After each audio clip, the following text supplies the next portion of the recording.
एक बांध का पानी जब खतरे के निशान तक पहुंचता है,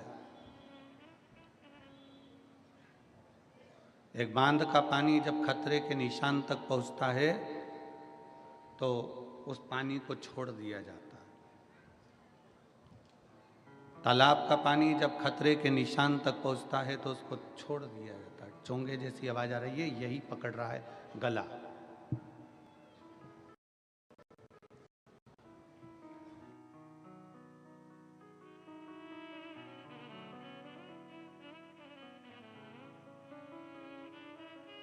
शंभू, तालाब का पानी जब बढ़ता है तो उसको छोड़ दिया जाता है।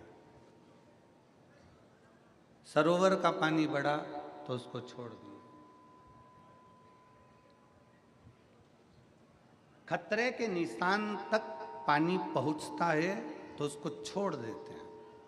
तालाब का हो, सरोवर का हो, बांध का हो, कहाँ के लिए छोड़ देते हैं कि ये पानी बहकर समुद्र में जाके मिल जाए।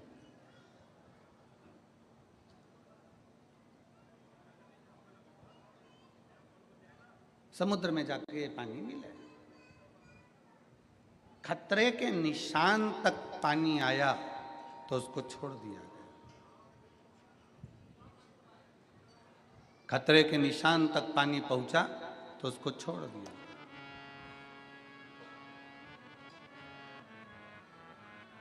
और उस पानी को छोड़ा इसलिए कि वो पानी समुद्र में जाकर मिल जाए। जैसे पानी बढ़ता चले जाता है और खतरे के निशान तक पहुंच जाता है तो पानी को छोड़ दिया जाता है, उसी तरह जब आपकी उम्र भी खतरे के निशान तक पहुंचने लगे तो इस उम्र को भी भोलेनाथ के चरणों में छोड़ दो।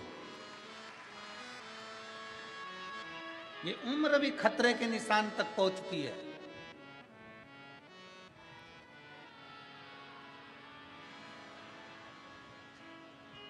बचपन गया, जवानी आ गई, जवानी गई, अधेड़ी आ गई, अधेड़ी गई, बुढ़ापा आ गया। अब उम्र और बढ़ती चली जा रही है, खतरे के निशान तक पहुंचती चली जा रही है। कब प्राण छूट जाए किसको मालूम। कौन सा पल, कौन सी घड़ी, कौन सा क्षण आपका और हमारा कौन सा आखिरी है, ये किसको मालूम। पानी जब खतरे के निशान तक होता है तो उसको छोड़ दिया जाता है समुद्र से मिलने के लिए। और उम्र चलते चलते जब खतरे के निशान पर आ जाए तो इस उम्र को भी छोड़ दिया जाए भोलेनाथ से मिलने के लिए। इस उम्र को परमात्मा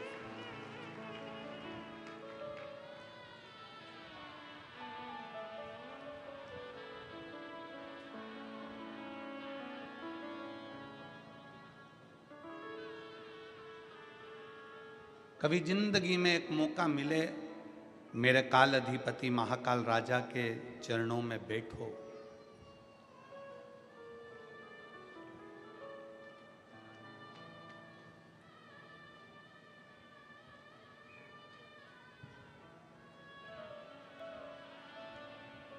हम जहाँ ठहरे हुए हैं वहाँ पर कलम थोड़ी देर के लिए ऊपर की ओर गए तो वहाँ किसी ने पूछा कि गुरुजी, आप कहते हो कि महाकाल के चरणों में, भगवान देवाधिदेव महादेव के चरणों में बैठो, हमारी बात क्या महाकाल सुनता है? हमारी बात क्या महाकाल बाबा सुनते हैं? हम कहते हैं जब हाथी ने पुकारा, मगर ने पांव पकड़ा तो भगवान को पुकारा तो भगवान आया कि नहीं आया। एक चींटी के पांव में भी अगर पायल बांध दी जाए और पायल बजे चींटी के पांव की तो वो पायल का शब्द भी सुन लेता है। एक इल्ली भी अगर तड़पती है तो उसका भी शब्द मेरा काल अधिपति महाकाल सुन लेता है। तो संसार में जन्म लेने वाले प्रत्येक मनुष्य की बात शिव सुनता है।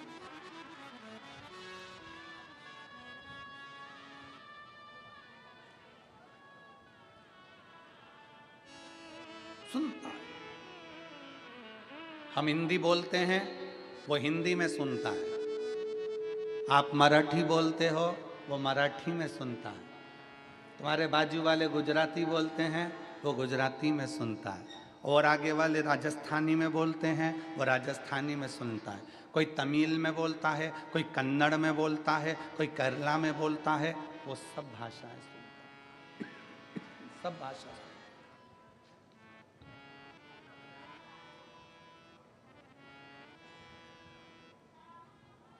तुम्हें 10-20 भाषा आती होगी, कितनी भाषा आती होगी?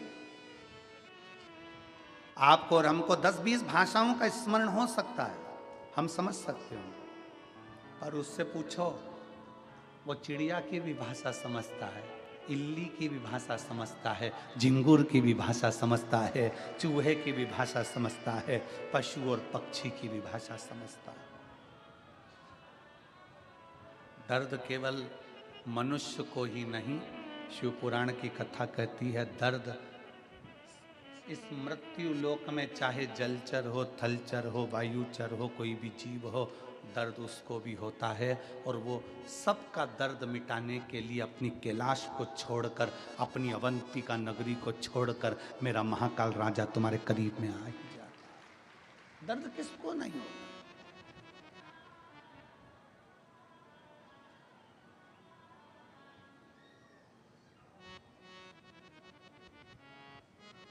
एक भरोसा, एक दृढ़ता, एक विश्वास।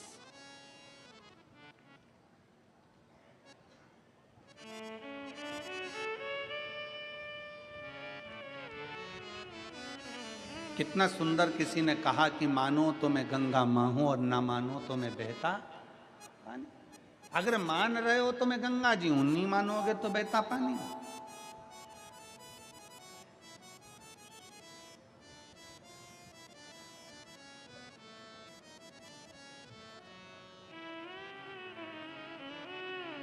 गोदावरी गंगा की एक बड़ी सुंदर कथा है, आप लोगों ने सुनी कि नहीं सुनी वो हमको नहीं मालूम।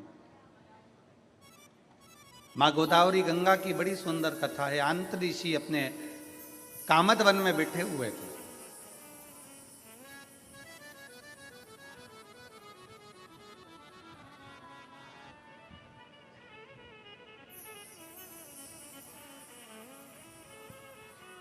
और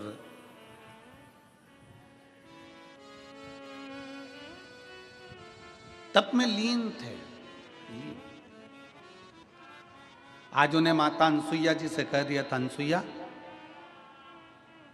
54 वर्ष का तप करने के लिए बैठ रहा हूं और तू मुझे जगाना मत। 54 वर्ष का मैं तप करूंगा, 54 ईयर्स।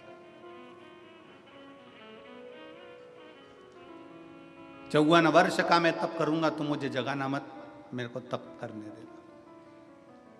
मुझे तप में बैठना है और मुझे तप करना है। 54 वर्ष तक तू मुझे जगाना मत। कामद वन में आंत्री और अनसुईया निवास कर रहे हैं और आंतऋषि तप में लीन हो जाते हैं, तप में डूब जाते हैं।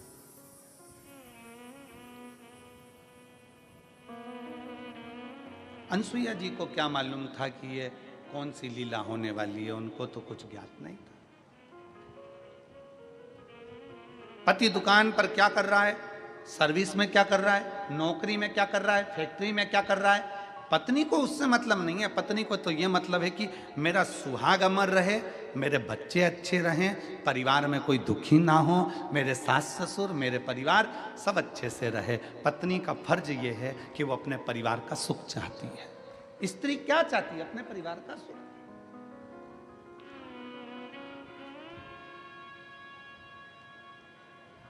और कोई कोई पति आकर कह भी देते हैं हमसे, हमारी पत्नी ऐसी है गुरुजी कि वो हार बनवाने का कहती है, कोई कहती है कि मुझे साड़ी दिलाओ, कोई कहती है मुझे मंगलसूत्र दिलाओ, कोई कहती है मुझे चूड़ा दिला, कोई कहती है मुझे ये दिला। तो हम उन पतियों से कह देते हैं, दिला दो ना, दिलाने में तुम्हें क्या टेंशन है, दिला दो। अरे गुरुजी अगर अभी दिलाएंगे तो और डिमांड करेगी। अभी हमने हार दिला दिया, फिर कहेगी कड़ा दिलाओ, कड़ा दिला दिया तो कहेगी ये दिलाओ, फिर कहेगी वो दिलाओ, डिमांड बढ़ती चली जाएगी। हमने कहा बढ़ने दो ना, अच्छा है, डिमांड बढ़ना चाहिए, तुम तो दिला दो। अरे गुरुजी तुम हमारी पत्नी का पक्ष ले रहे हो, तुम्हें तो हमारा पक्ष लेना चाहिए, हमने कहा ईमानदारी से बोल, अगर तू 25-50 1-8 लाख की रकम अपनी पत्नी को दिला देगा तो ईमानदारी से बोलना, पत्नी वो रकम लेकर क्या ऊपर जाएगी? पत्नी वो रकम तेरे ही बुरे वक्त में काम आने के लिए निकाल कर दे दे। पत्नी रकम लेकर ऊपर जाएगी। अगर वो अंगूठी मांग रही है, अगर वो मंगलसूत्र मांग रही है, अगर वो चूड़ा मांग रही है, थोड़ा सा उसने विनय करा है, दे दो। अरे पति कहता है वो अगली बार फिर डिमांड करेगी, अरे करने दो ना। पड़ोसी से थोड़ी ना मांग रही है, तुमसे मांग रही है।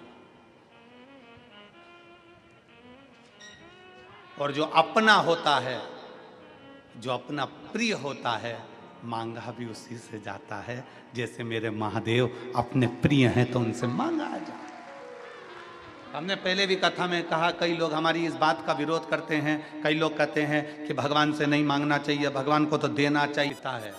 और अपने माँ बाप से मांगने में संकोच नहीं करना चाहिए। माँ बाप के पास बैठो, उससे अपने दिल की बात कहो और मांगो। वो अपना पिता है, अपनी माँ है, उससे क्या।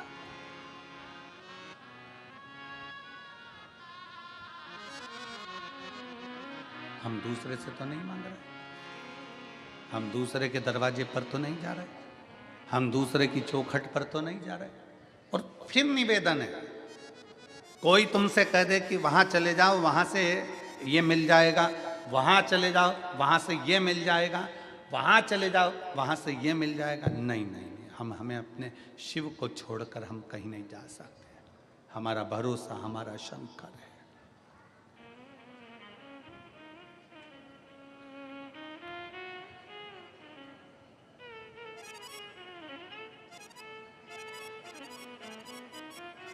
हमारा भरोसा हमारा शिव है, हमारा भरोसा हमारा शंकर।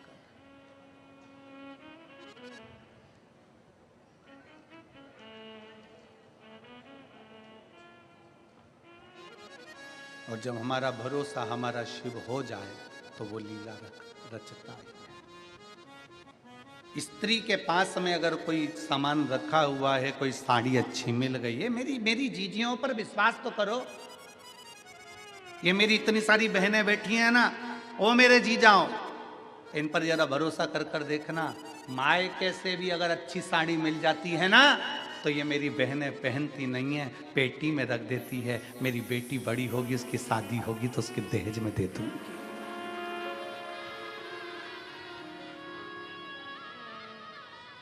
अच्छा गिफ्ट आइटम मामा जी के यहाँ शादी में मिल गया, मौसी के यहाँ मिल गया, नानी क्या गई थी वहां से कुछ अच्छा चीज मिल गई, अच्छा आइटम मिल गया, गिफ्ट आइटम मिल गया, उसको उठाकर पलंग पेटी में रख देती है। क्यों? जब मेरी बेटी की शादी होगी ना, मैं उसको दे दूं।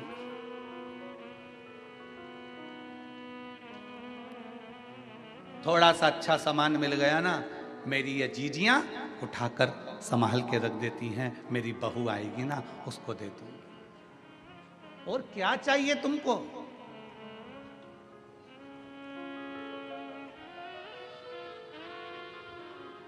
लोग कहते हैं इन्होंने बहुत ज्यादा त्याग करा, ये संत बन गए। कोई कहता है इन्होंने बहुत ज्यादा त्याग करा, ये त्यागी बन गए। कोई ने कहा इन्होंने बहुत सारा त्याग करा, ये सन्यासी बन गए। कोई ने कहा इन्होंने बहुत तप करा, ये तपस्वी बन गए।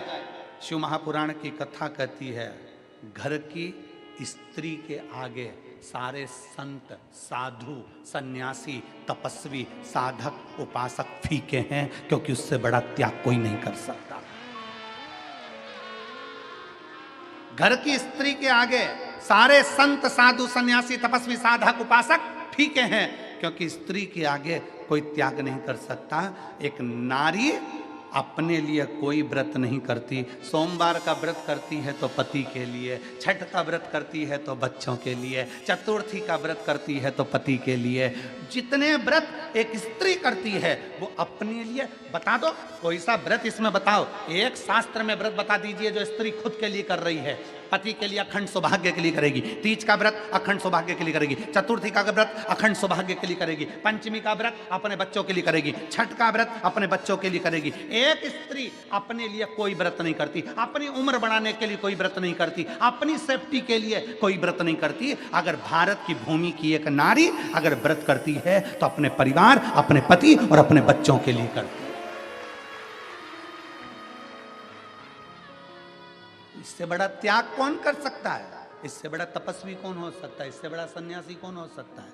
इससे बड़ा साधक कौन होगा?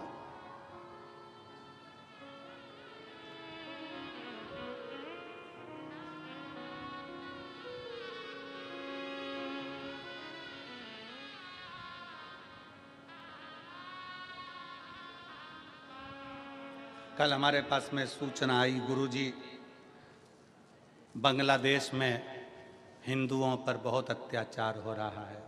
आप कुछ नहीं कहोगे?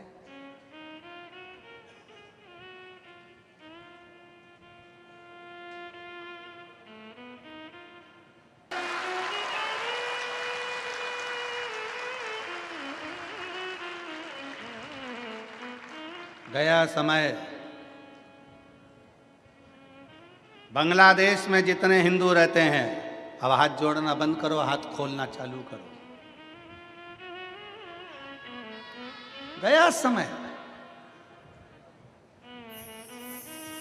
मेरी ये बहनें, कई बेटियां, कई बेटी कह देती है, वो अपने पिता से जाकर, अपने भाई से जाकर, अपने रिश्तेदारों से जाकर कहती हैं कि वो लड़का मुझे घूर कर देख रहा था, वो व्यक्ति मुझे छेड़ रहा था, वो मुझे ऐसा कर रहा था। तुम बेटी हो, तुम जीजाबाई हो, तुम अहिल्याबाई हो और तुम झांसी की रानी हो।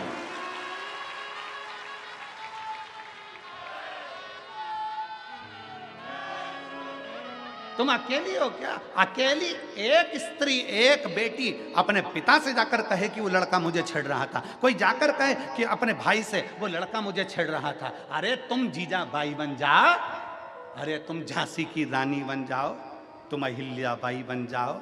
किसी की हिम्मत नहीं कि कहीं का माई का लाल तुम्हें आंख उठा कर देख ले।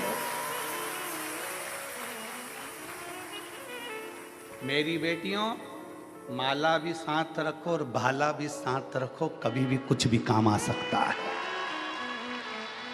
कभी भी कुछ भी काम आ सकता है। कब तक डरोगे? कब तक झेपोगे? अपनी जिंदगी को मस्त होकर जियो, अलमस्त होकर। जीवन की आनंदता है जीवन की।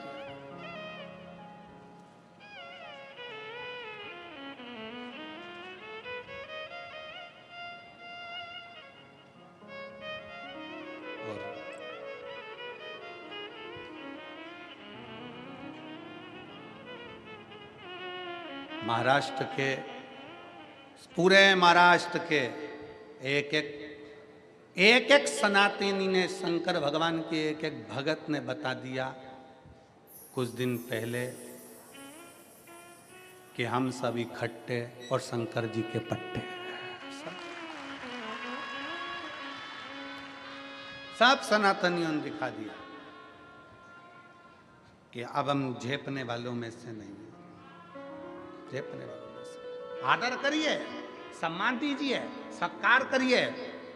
कल कथा में चल रहा था, कथा का क्रम अपन श्रवण कर रहे थे, भंड सुर की कथा चल रही थी। उसमें अपन कथा में सुन रहे थे कि भगवान श्री गणेश जी महाराज से पूछा उस भंड ने कि मुझे बताओ मैं किसकी आराधना करूं। गणेश जी ने यह नहीं कहा कि तुम मेरी आराधना करो। बड़ों का आदर करना, बड़ों का सत्कार करना, बड़ों का सम्मान देना गणेश जी महाराज ने उस भंड को सिखाया कि अगर तुम्हें तप साधना करना है, भजन करना है तो शंकर जी का करो, वो मेरे पिता हैं, वो मुझे भी देते हैं तो तुझे भी देंगे। वो मुझे भी देते हैं, तुझे भी देंगे। वो मुझे भी प्रदान करते हैं तो तुझे भी प्रदान करेंगे। उसका भजन करो, उसका स्मरण करो।